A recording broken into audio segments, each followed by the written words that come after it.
¿Aceptarías instalarte en una casa que todos llaman maldita para salvar a tus hijos?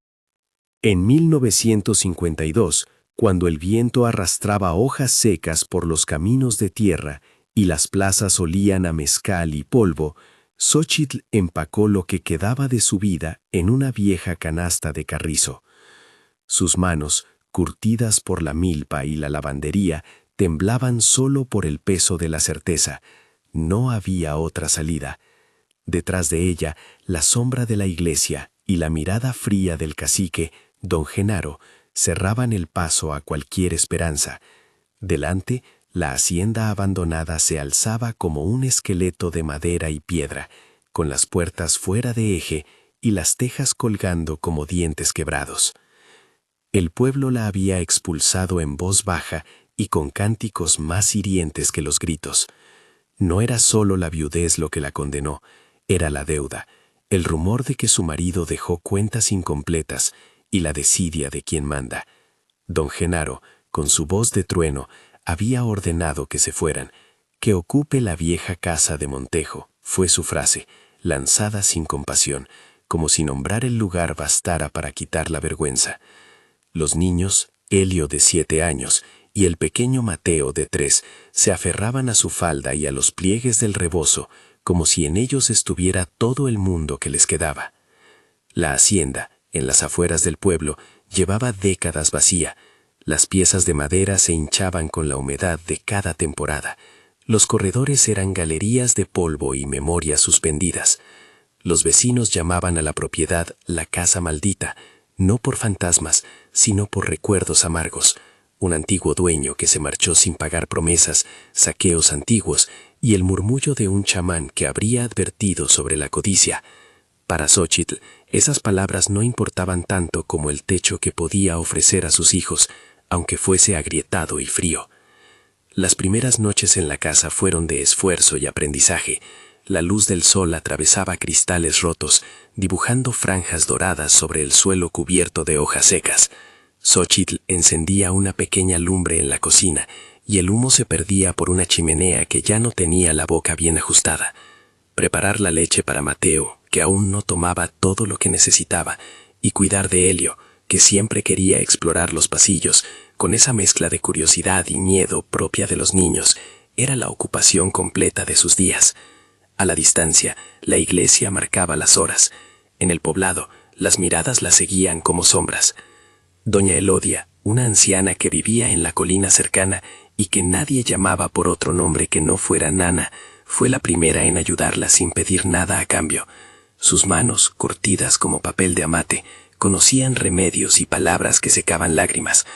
«No le hagas caso a los que no saben del hambre», le dijo la primera vez que la visitó, con una voz que olía a ruda y pan. Le trajo frijoles, le enseñó a coser dobladillos y, sobre todo, le ofreció compañía. A través de esos encuentros, Xóchitl recuperó un poco de la dignidad que el pueblo intentó arrancarle. Aún así, la soledad torsionaba sus noches.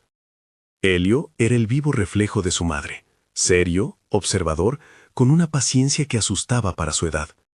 A veces, cuando la tarde caía y el zumbido de los insectos llenaba el patio, se sentaba a tallar una madera con un pequeño cuchillo. Mateo, en cambio, era risita y gravedad. Se pegaba a la falda de Xóchitl, dormía al ras de su pecho y cuando lloraba, su llanto atravesaba la materia fría de la casa como una alarma. Xóchitl los quería con todo lo que le quedaba. Esa tutela llenaba de sentido la precariedad. Las horas se volvieron semanas. Entre el lavado de ropa en el río, los pocos jornales que encontraba en algún campo cercano y las visitas de doña Elodia, la hacienda fue dejando de ser un monstruo para convertirse en refugio. Pero la casa tenía rincones que parecían guardar voces, puertas atascadas que al abrirse dejaban escapar un olor a baúles cerrados, un cuarto con tapices roídos por el tiempo, un corredor que olía a cera vieja y a libros humedecidos. Fue Helio quien, en uno de sus paseos, encontró la trampilla. No fue un hallazgo cinematográfico. El niño tropezó con una tabla suelta y su curiosidad innata le hizo hincar los dedos en las grietas. Sacó una lija oxidada, un clavo. Con esfuerzo logró abrir el cierre. El aire que ascendió desde abajo fue distinto. No era solo olor a viejo, sino una capa de silencio empaquetado, como si las cosas en ese sótano hubieran sido puestas a dormir sin despedida. «Mamá, ven», dijo Elio con esa forma de niño que confunde asombro con necesidad de aprobación. Xóchitl bajó con cautela. La escalera crujió bajo sus botas y el haz de la lámpara improvisada describió círculos en la penumbra. El sótano era un cuarto compartimentado con barriles, cajas y varios baúles cerrados con candados corroídos. Había además telas, cofres forrados y sobre una mesa un volumen encuadernado en piel, con la tapa agrietada, un diario. Alrededor en la penumbra destacaban piezas que no deberían haber estado allí. Una máscara de contorno humano, pulida por el tiempo, con incrustaciones verdosas que delataban el jade. Fragmentos de vasijas con decoraciones imposibles. Una pequeña placa de cerámica con símbolos que Xóchitl no comprendía, pero que le parecieron solemnes. «Son cosas antiguas», murmuró Elio, con la cabeza ladeada como quien intenta ver fantasmas en objetos inanimados. Xóchitl acarició con la punta de los dedos la máscara. No sintió nada sobrenatural, solo frío y la textura del jade que había sido tallada con paciencia de artesano. El nombre que venía a su mente, por historias que había escuchado de vieja gente en la plaza, era claro: objetos zapotecos, patrimonio de la tierra que ahora pisaban. El diario pertenecía a don Alejandro de Montejo, figuraba en la portada con letras temblorosas, y las páginas olían a tinta antigua y a humedad. Xóchitl, que sabía leer lo justo, sentó a sus niños en el suelo y comenzó a leer en voz baja. La caligrafía del diario era de alguien acostumbrado a describir viajes y curiosidades, no a la redacción humilde de un campesino. Allí, en letras prolijas, don Alejandro dejó a medias su orgullo y su vergüenza. Había escrito sobre viajes, colecciones y encuentros con montones de artefactos en una región lejana. Había escrito también sobre la insistencia de un chamán que le pidió respeto. En una anotación, don Alejandro confesaba lo que muchos temían, que tras llegar a la hacienda, había profanado tumbas, removido ajuares funerarios y llevado piezas a su colección privada. La justificación, jornada de un etnógrafo ilustrado, contrastaba línea tras línea con una inquietud que se asomaba. La gente que había saqueado no dejaba paz a su conciencia. Entre las entradas, una advertencia escrita con otra mano, una nota pegada con cera, citaba al chamán. «No te lleves lo que no te pertenece. La tierra recuerda, y la codicia no es olvido, es ruina para quien la toma». La frase no decía que las piezas trajeran enfermedad ni maldición. Hablaba de las consecuencias sociales y morales del saqueo. Pérdida de memoria, despojo y la ruptura del tejido comunitario. Para Xóchitl, la revelación del diario abrió varias heridas. Por un lado, imaginación y curiosidad. Por otro, rabia contenida. ¿Cuántas familias habían perdido patrimonio por manos que llegaban con libros y maletas de lujo? ¿Cuánta gente había sido desposeída para llenar cajones en casas de ciudad? Sus pensamientos la llevaron al presente. El abrigo de sus hijos, la educación que no llegaba, la medicina que siempre parecía costar una vida en paciencia.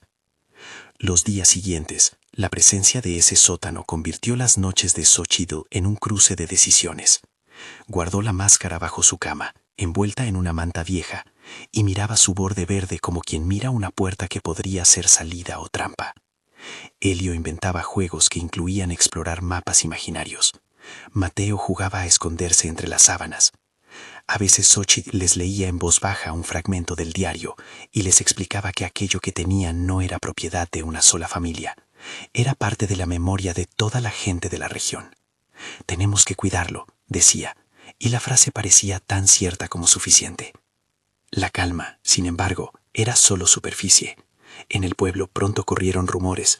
Algunos decían que la viuda había encontrado riqueza escondida, otros que la casa verdaderamente estaba cargada de maldición. Don Genaro, desde su silla de campo, no tardó en oler oportunidad y amenaza al mismo tiempo. La codicia tiene ojos largos y precisa. Cuando se entera de un objeto valioso, busca recuperar lo que cree suyo, sea por derecho o por fuerza.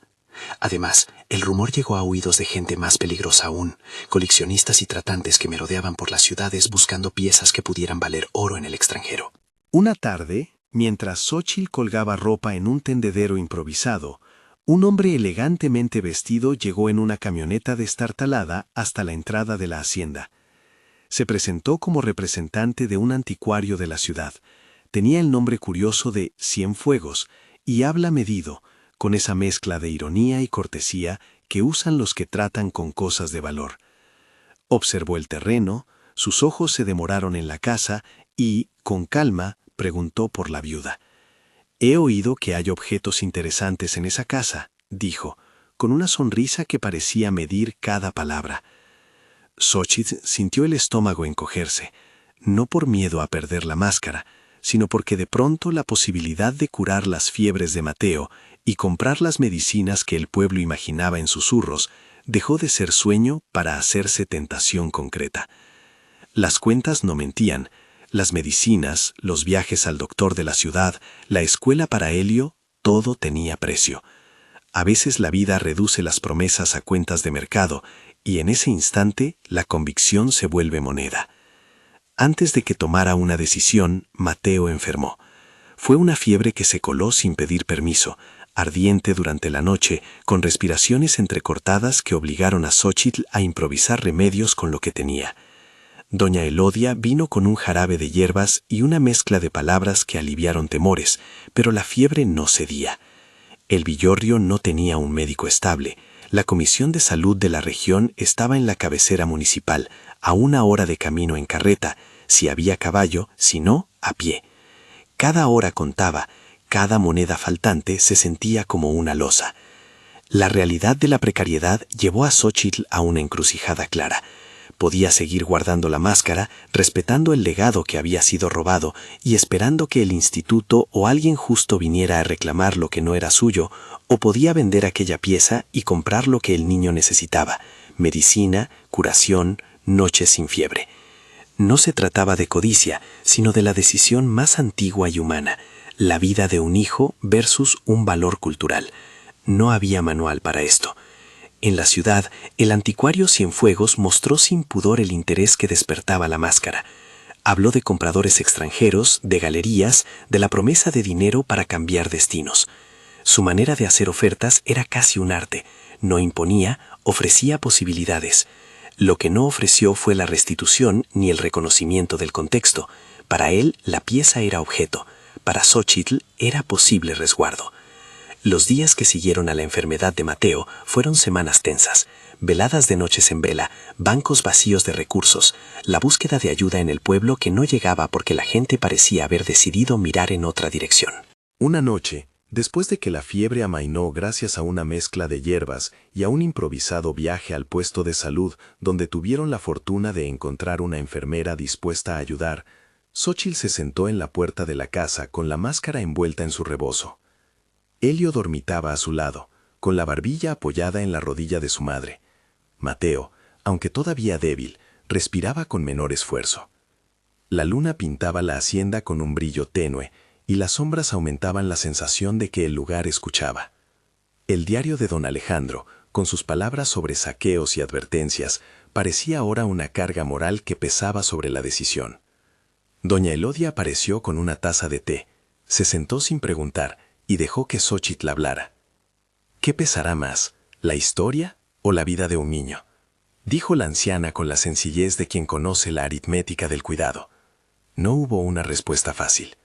Si vendo esto, explicó Xochitl, acariciando la máscara, podemos comprar medicinas y comida por meses. Pero si la vendemos, ¿quién la reclamará para su gente? ¿Se perderá para siempre? Doña Elodia inclinó la cabeza y habló con una claridad que parecía pulida por años de conocer la crisis humana. No eres responsable de lo que otros robaron, hija. Eres responsable de lo que ahora sostienes. Si alguien vino a quitarle su voz a otros, no es justo que te condenen por devolver a tus muchachos la salud. Pero también debemos pensar en cómo hacerlo, sin entregar todo a manos que los venderán al primer extranjero que pague más. Su propuesta fue casi práctica. Intentar primero una vía institucional, buscar ayuda en la cabecera, tocar la puerta del cura, del maestro, del comisariado. Si eso fallaba, pensar en vender una sola pieza, y si se podía, negociar para que al menos parte del dinero sirviera para algo de justicia comunitaria. La anciana habló de formas: preservar el diario, registrar el hallazgo, tomar notas, hacer visibles los objetos a la comunidad.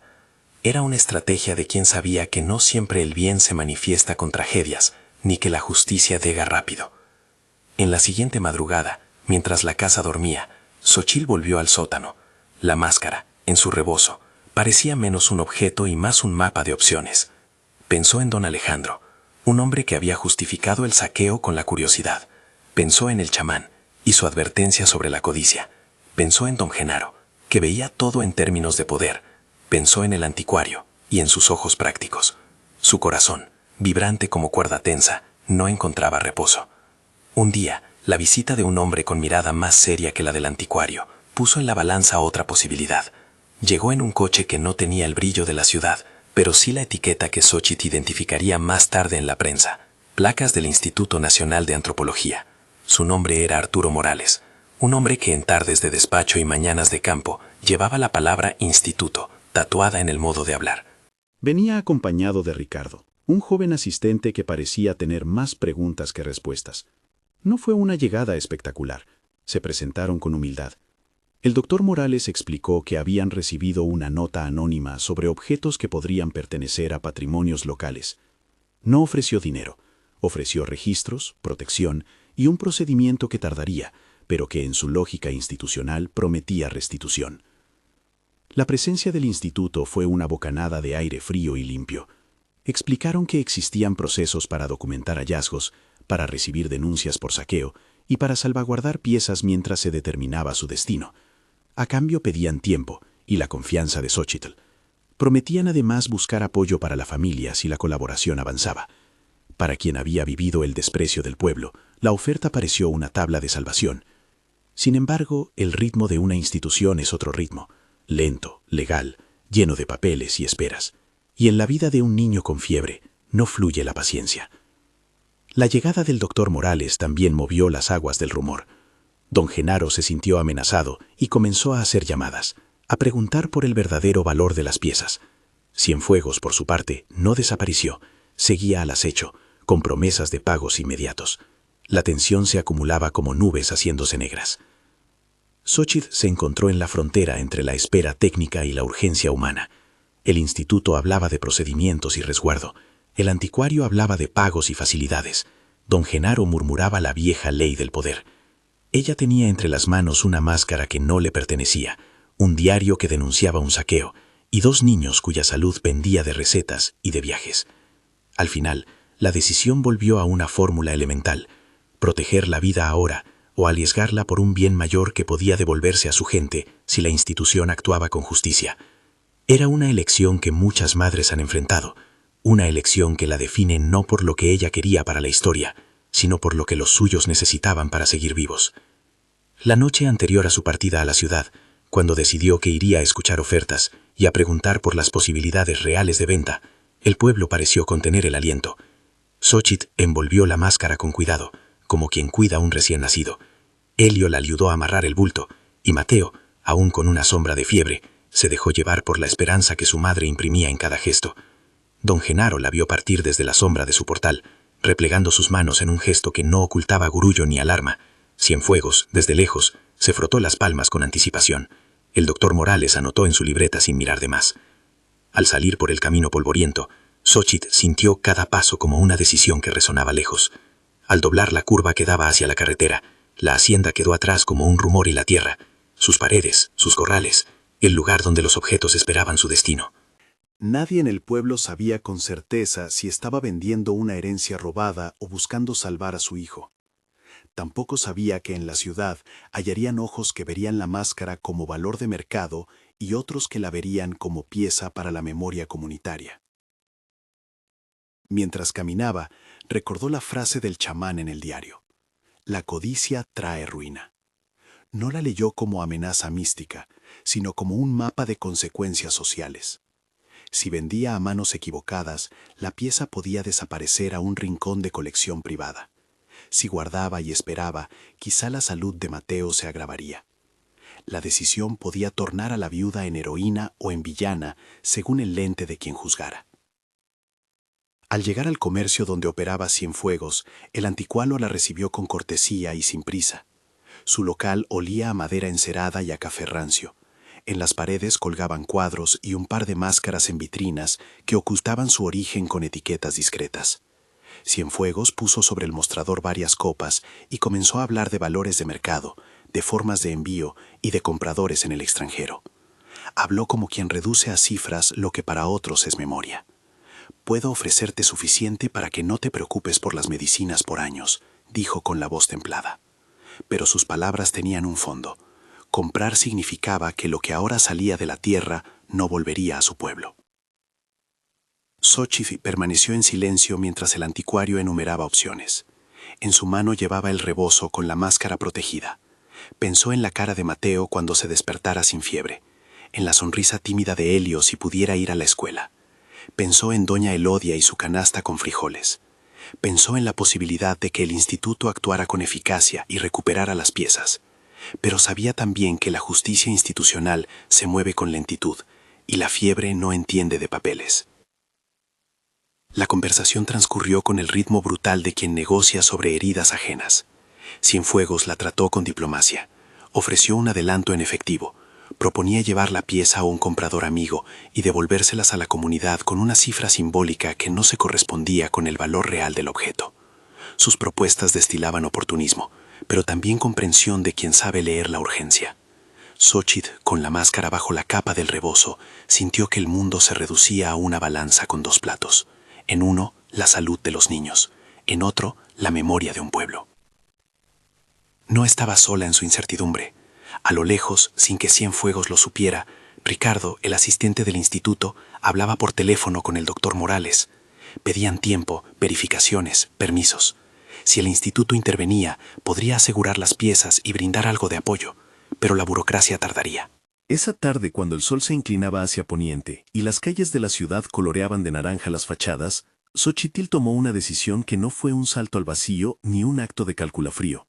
Decidió aceptar un adelanto del anticuario para comprar lo necesario para la atención inmediata de Mateo, con la condición, que Cienfuegos aceptó sin entusiasmo, de que si el instituto lograba probar origen y reclamaba la pieza, se le devolvería una parte del dinero o se le daría alguna compensación. No fue un pacto perfecto, fue un arreglo frágil sostenido por la urgencia. Ella guardó el recibo torcido que le dio Cienfuegos como quien custodia un billete de esperanza. Mientras volvía al pueblo, la noche parecía cerrarse más densa sobre el camino. La ciudad quedaba atrás y la hacienda aguardaba su regreso envuelta en la quietud de siempre. La máscara, ahora fuera de su rebozo y en manos ajenas por un tiempo, dejaba un vacío que no se llenaba con monedas. Xochitl llevaba consigo medicinas, jarabes, una promesa de varias semanas de alimento y una nota de esperanza que olía a realismo. Había comprado tiempo para la vida de Mateo. Al volver, encontró en la puerta de la hacienda a doña Elodia, con las manos negras por la leña y el gesto pronto para la noticia. Sus ojos se encontraron, y en el silencio que siguió hubo algo que ambos reconocieron.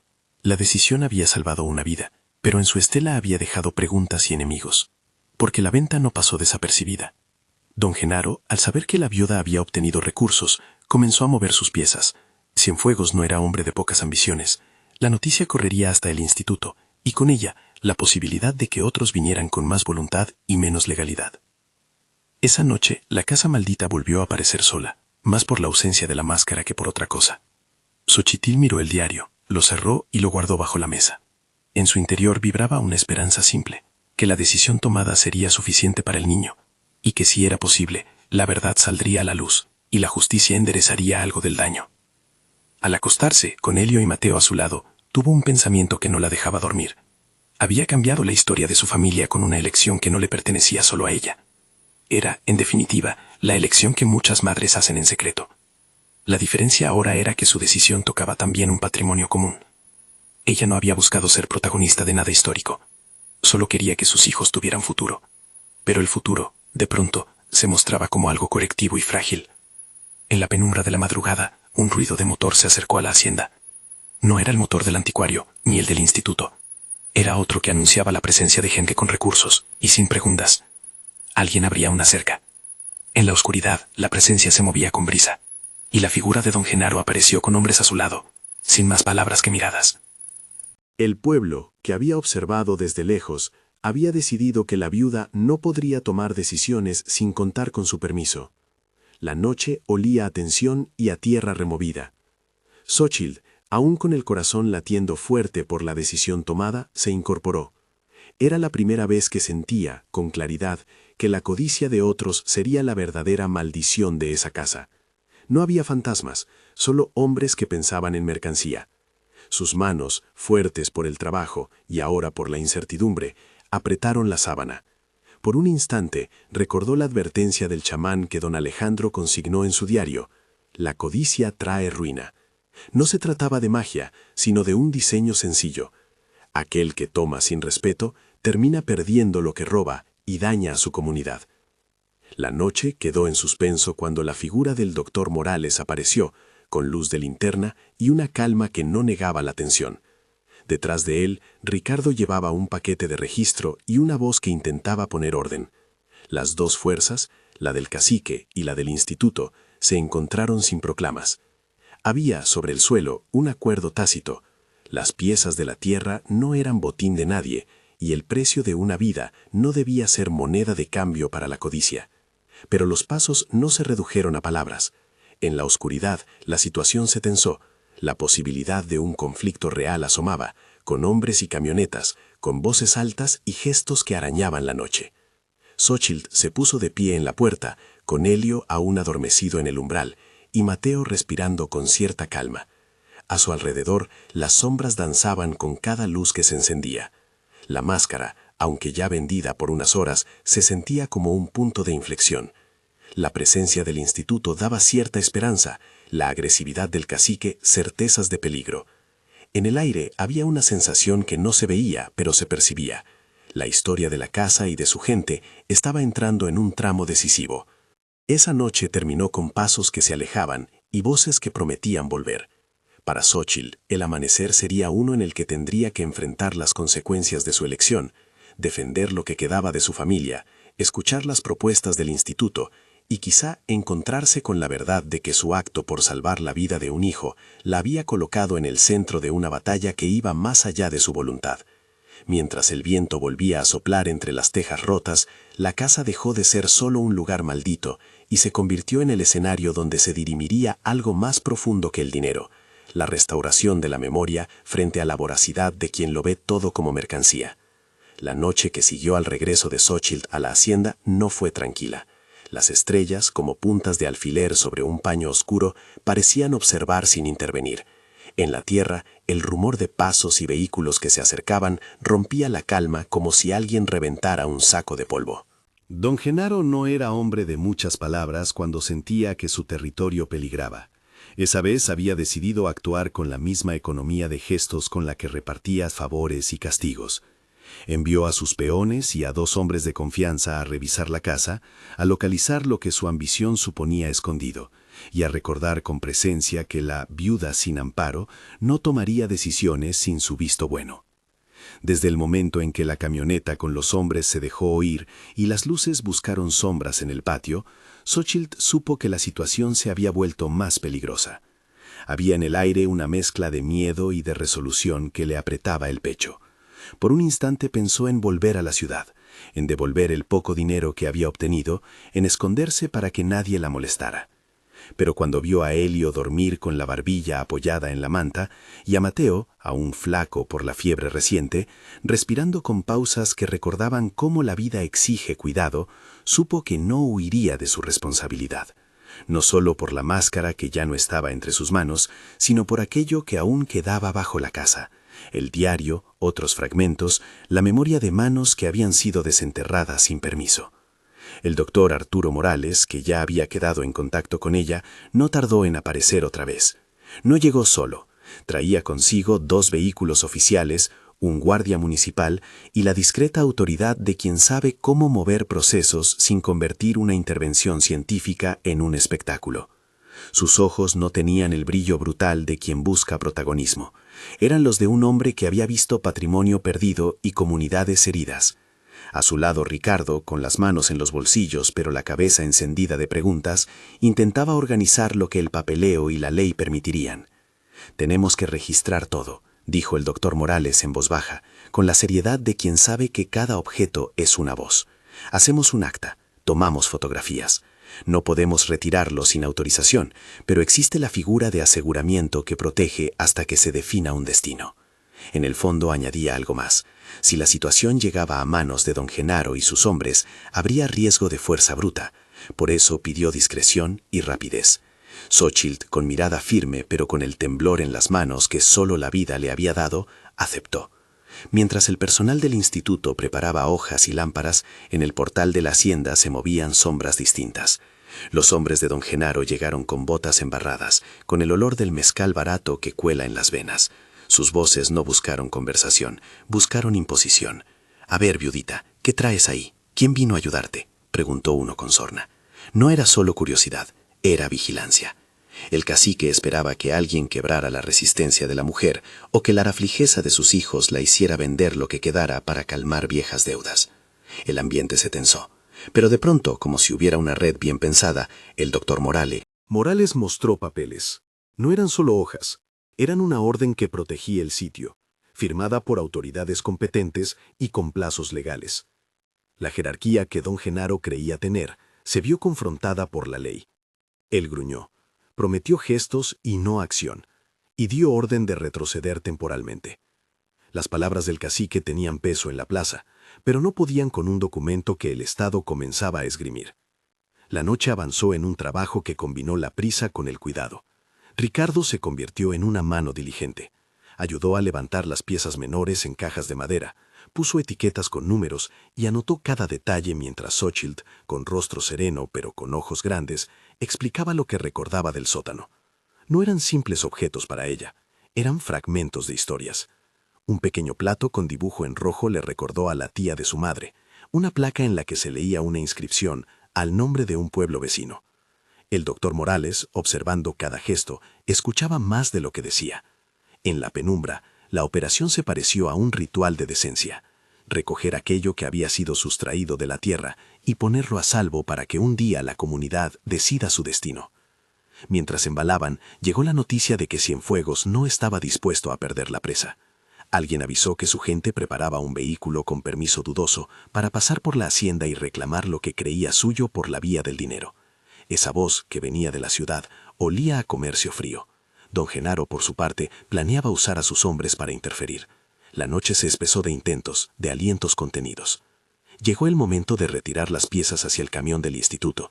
La operación debía ser discreta, no llamar la atención, no permitir que el rumor se extendiera antes de tiempo. Ricardo y dos auxiliares colocaron los cofres en cajas protegidas. El doctor Morales organizó el traslado en un camión identificado como de restauración agrícola para mantenerlo bajo perfil. Xochitl observaba cada tránsito conteniendo una mezcla de miedo y confianza. Un par de veces al meter su mano en una caja para asegurarse de que todo estuviera bien, notó el latido fuerte de su pulso. No era por la máscara que ya había vendido, sino por la sensación de que aquello no debía perderse otra vez. La camioneta del instituto arrancó con cautela.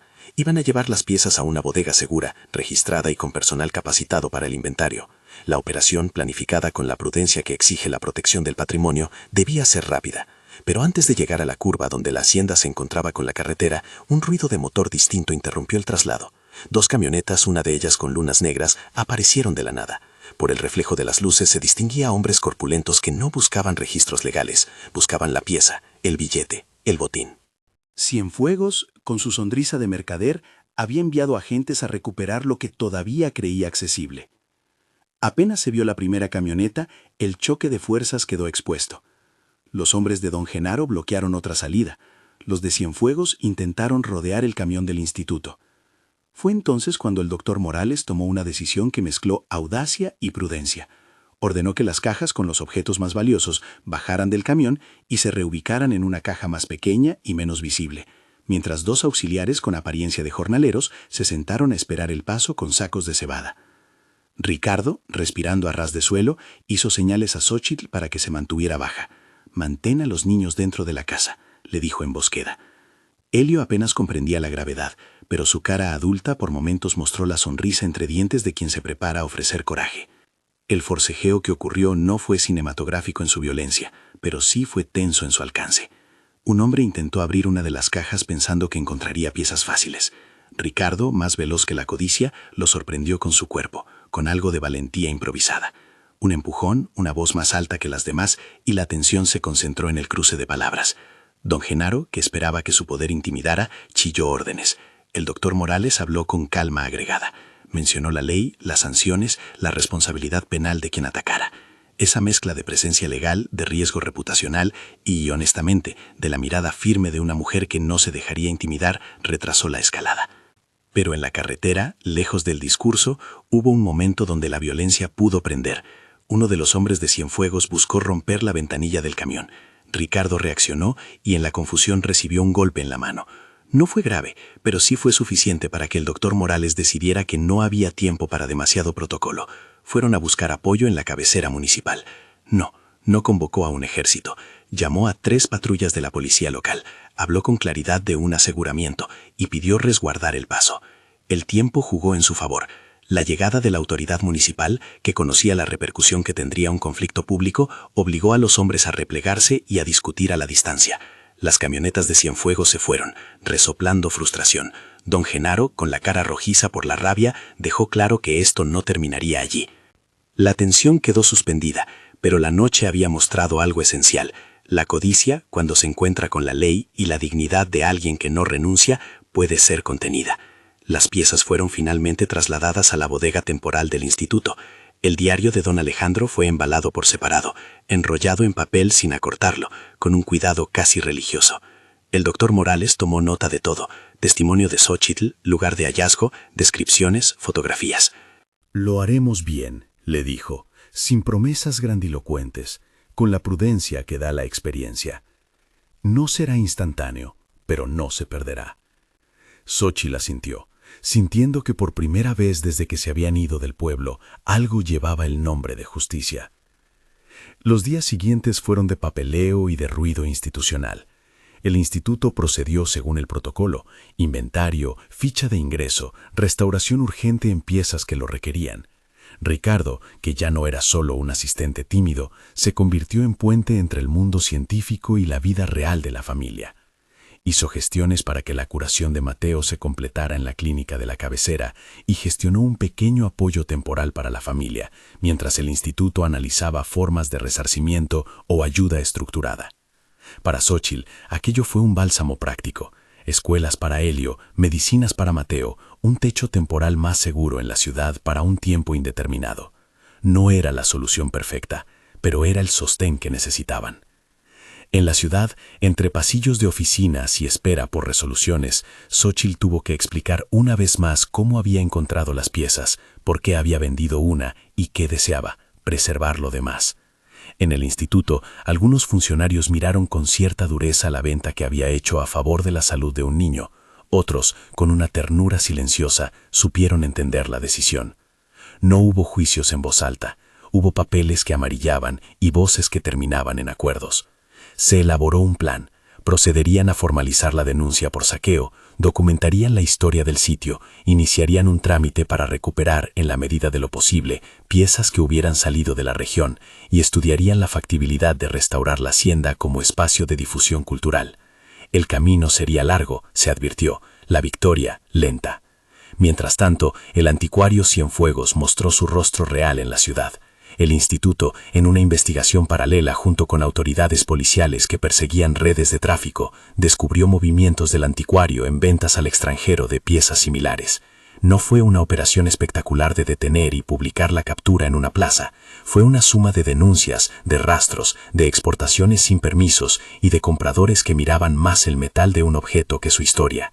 En una audiencia administrativa, algunas irregularidades que vinculaban a Cienfuegos con traficantes fueron exhibidas. No se trató de una cacería mediática, sino de un proceso que con paciencia y pruebas comenzó a cerrar corredores que antes habían permitido el comercio ilegal.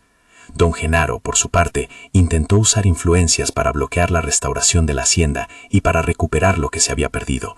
Movió personajes en el comisariado, en la presidencia municipal, y habló en la plaza con la seguridad de quien supo gobernar por miedo. Pero su sombra era cada vez menos segura. Algunos en el pueblo empezaron a recordar los favores no pagados, los compromisos incumplidos y la violencia soterrada de su mando. La voz del chamán, recogida en el diario de don Alejandro, encontraba nuevos oídos. Ya no se leía como pretexto para temer, sino como frase que denunciaba la codicia como verdadero daño. Poco a poco la comunidad, empujada por la documentación que el instituto llevó a plazas y a juntas, comenzó a reclamar que las piezas fueran vista colectiva, que la memoria regresara. Meses después, quizá un año y algo, llegó la etapa de decisiones mayores. El instituto propuso un proyecto conjunto con la comunidad: restauración de la hacienda como centro de memoria y educación, exposición de las piezas más representativas, talleres de artesanía a cargo de artesanos locales, creación de un archivo con testimonios y con el diario de don Alejandro como documento de advertencia. La propuesta incluía plazas de trabajo para quienes habían vivido la expulsión y un puesto educativo para Xóchitl. Algunos en el pueblo aceptaron con recelo, otros con esperanza. El proyecto exigía despojar lo que quedaba de romanticismo y construir algo práctico. Se necesitaban fondos, permisos, acuerdos legales y la presencia activa de la comunidad. Xóchitl, que había pasado meses entre consultas médicas y trámites, aceptó participar. No lo hizo por la emoción de un cargo, sino por convicción. Aquella casa que una vez fue fría para ella, debía volver a ser cálida para mucha gente. Además, la posición le ofrecía la posibilidad de garantizar que lo que quedaba no desapareciera en manos ajenas. Su nombramiento no fue improvisado, fue el resultado de la confianza que algunos funcionarios y vecinos depositaron en su testimonio, en su constancia y en su capacidad de hablar por la gente sin disfrazar la historia. Las tareas de restauración fueron muchas y de distintos tiempos. Primero la bodega donde se conservaban las piezas, cerramientos, deshumidificación, control de insectos. Restauradores del instituto trabajaron con paciencia en piezas partidas, en vasijas que requerían reintegración de fragmentos y en máscaras que pedían tratamiento. Estas labores se contaron en meses: lijas, pegamentos especiales, restauración de colores y documentación técnica. Paralelamente, en la hacienda se convocó a tigres de la comunidad, carpinteros, tejedores, albañiles y mujeres que durante la vida habían sabido virar cenizas en pan. Se creó un taller para la restauración física del edificio: tejas nuevas, vigas tratadas, patios limpios. La comunidad participó, porque el proyecto no se concibió desde una torre. La voz de los mayores, de los artesanos y del chamán que aún quedaba fue escuchada en mesas de trabajo para definir el uso cultural. En ese proceso, la transformación de Xóchitl fue visible y profunda. Pasó de ser una mujer que cuidaba de 2 niños en la precariedad, a una figura que aprendió los nombres técnicos de materiales, a una que defendía, en juntas y frente a cámaras, la necesidad de poner a la memoria en primer plano.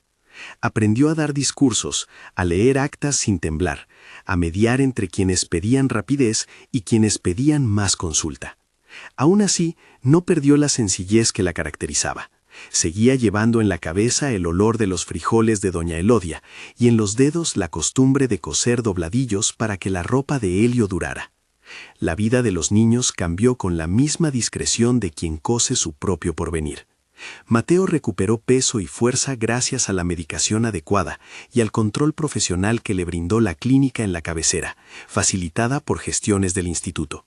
No fue un milagro en sentido sobrenatural, fue una cadena de acciones humanas que incluyó una enfermera dispuesta, medicamentos, alimentación y el amor incondicional de su madre. Helio se incorporó a la escuela del pueblo con la timidez de quien sabe que su mundo ha cambiado, pero con una curiosidad insaciable que lo llevaría, años después, a estudiar arqueología, gracias a becas gestionadas para jóvenes locales. El anticuario Cienfuegos fue alcanzado por la lógica de las pruebas.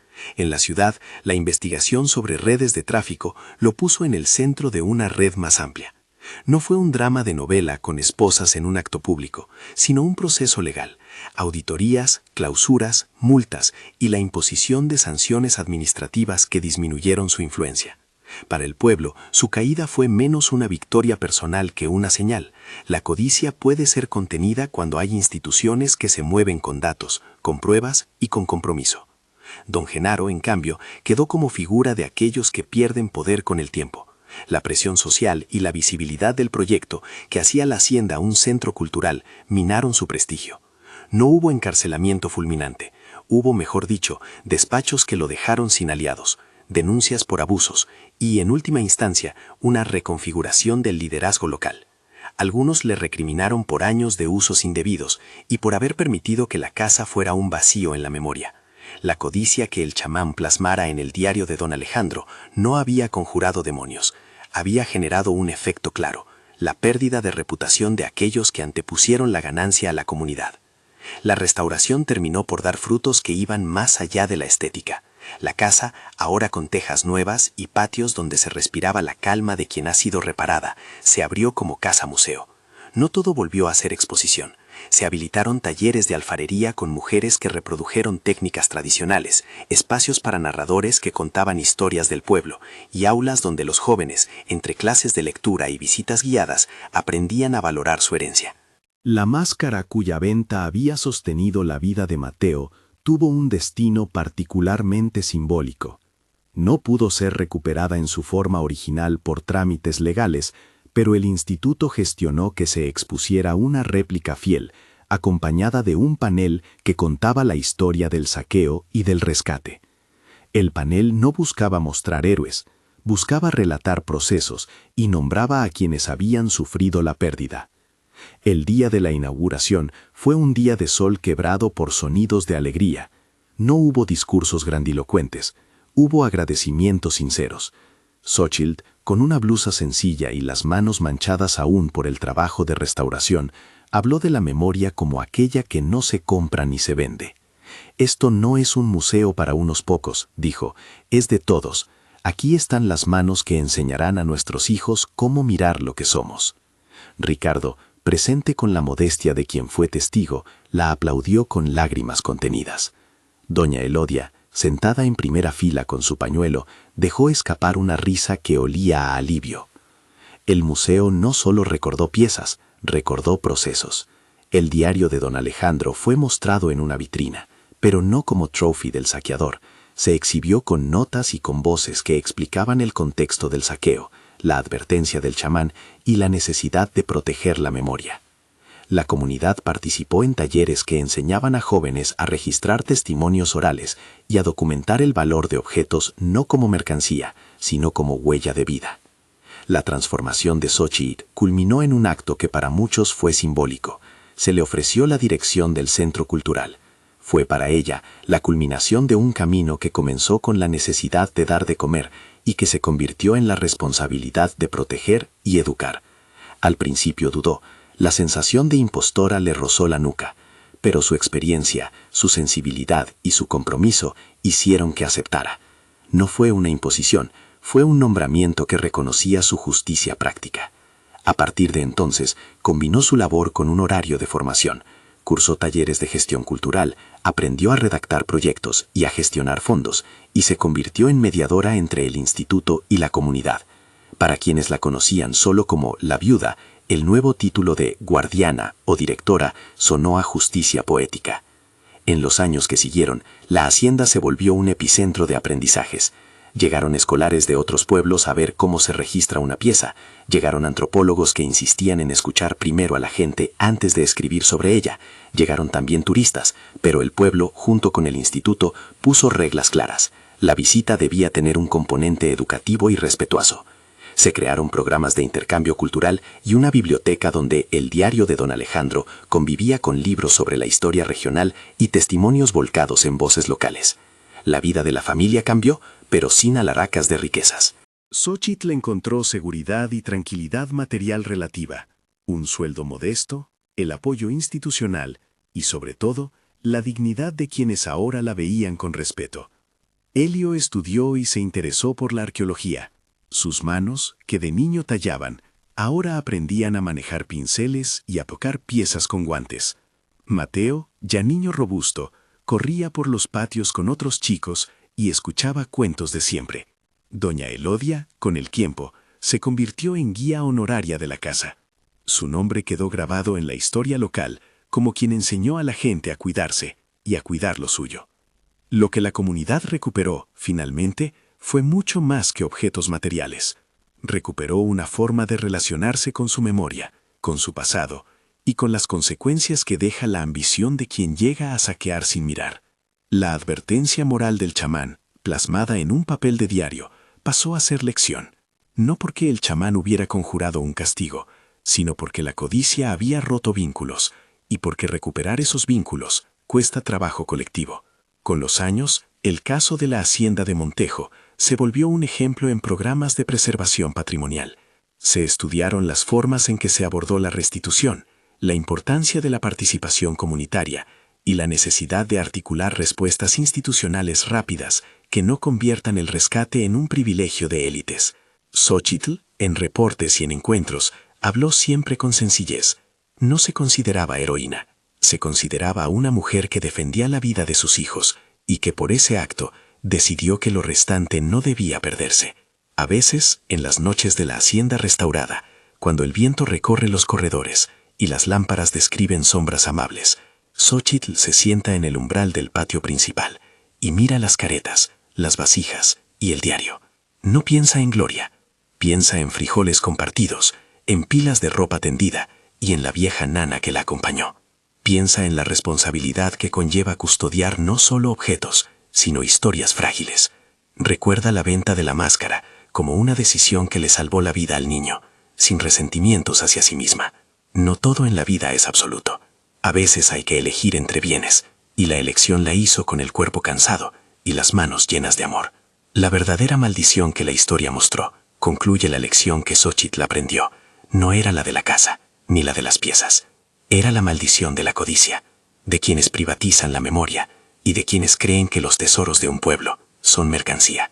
La redención no estuvo en el regreso de cada pieza a su contexto exacto, no siempre es posible, sino en la restitución de la voz, en la forma en que la comunidad volvió a participar en la decisión, en la generación de oportunidades para jóvenes y en la transmisión de saberes. Hoy, en la sala principal del Centro Cultural, junto a la réplica de la máscara y al lado de una placa que cuenta la historia, hay un pequeño espacio dedicado a la pregunta que el proyecto busca sembrar. ¿Qué valoras lo suficiente como para protegerlo? No es una pregunta abstracta. Convoca a mirar las propias ruinas internas y las externas, talentos dormidos, historias de familia, el legado de los mayores. Xóchitl, que en su tiempo tuvo que elegir entre el valor de un objeto y la vida de su hijo, ahora pide a cada visitante que no vea el patrimonio como algo distante, sino como algo que nos pertenece a todos y que requiere de cuidado. Si esta historia te toca, si alguna vez tuviste que elegir entre algo valioso y la vida de alguien, o si conoces a alguien que ha tenido que sacrificar parte de su futuro por el bienestar de los suyos, cuéntalo abajo en los comentarios. Compartir esas decisiones ayuda a otros a entender que la vida muchas veces exige elecciones que no tienen manual. El cierre no es una moraleja que nadie pide, es, más bien, una invitación. Xóchitl no necesita elogios. Su historia es una comprobación de que la dignidad humana y la memoria colectiva pueden rescatarse con trabajo paciente, con instituciones que actúen con responsabilidad y, sobre todo, con la valentía de quien se niega a entregar la vida por la inmediatez del lucro. El instituto y la comunidad demostraron que la ley funciona cuando la gente pone voz y cuando la gente se organiza.